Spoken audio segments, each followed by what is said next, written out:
PRSSA. I'm Jessica Noonan, the 2011-2012 National Vice President of Professional Development. I'm Joe Clarkson. I am the 2011-2012 Vice President of Internships and Job Services. Today, Jess and I are going to talk about the 10 tips to landing a dream internship. So our first tip is that when you go to a career fair, such as the one that we'll be having at National Conference, make sure to research the companies before going.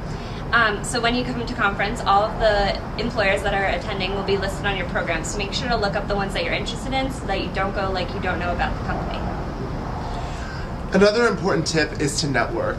A lot of people say that, but especially at events like National Conference, National Assembly, regional conferences, it's the prime time for public relations students to network with not only professionals but also students. I know I've met future internship employers at National Conference. Show them your business card, show them your resume, and also show them that you care about the profession and PRSSA. Even just exchanging business cards can make a huge, huge difference.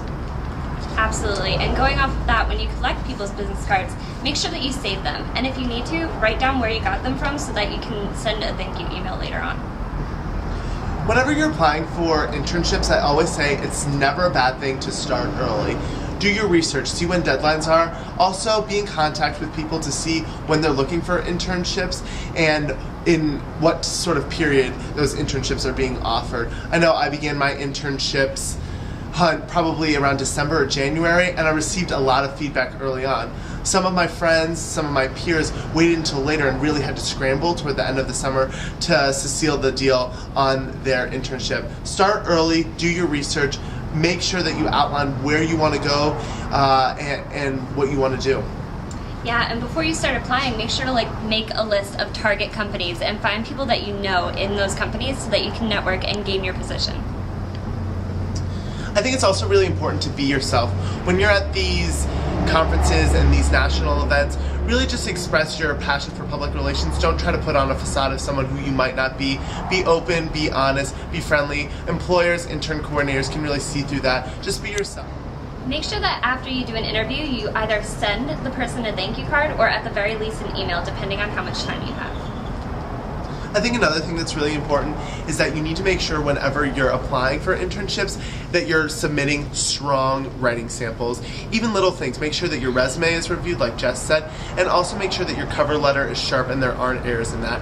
That is very telling, and especially as public relations practitioners, they look for those things. It's really important that you're putting your best foot forward when it comes to your writing. Yeah, and before you post your resume on a site like the PRSSA Internship Center, go to your Career Center, utilize that resource, and get your resume reviewed and know what you're doing. I think the last thing that we're just going to touch on is it's really important to not limit yourself. Sometimes people might think that there's one specific internship or one specific area and that's the only place that they can intern. Be open, apply a lot of different places. Things might work out, you might find some leads, you might have people who can help you out. Don't limit yourself, be broad, and then work from that. Good luck!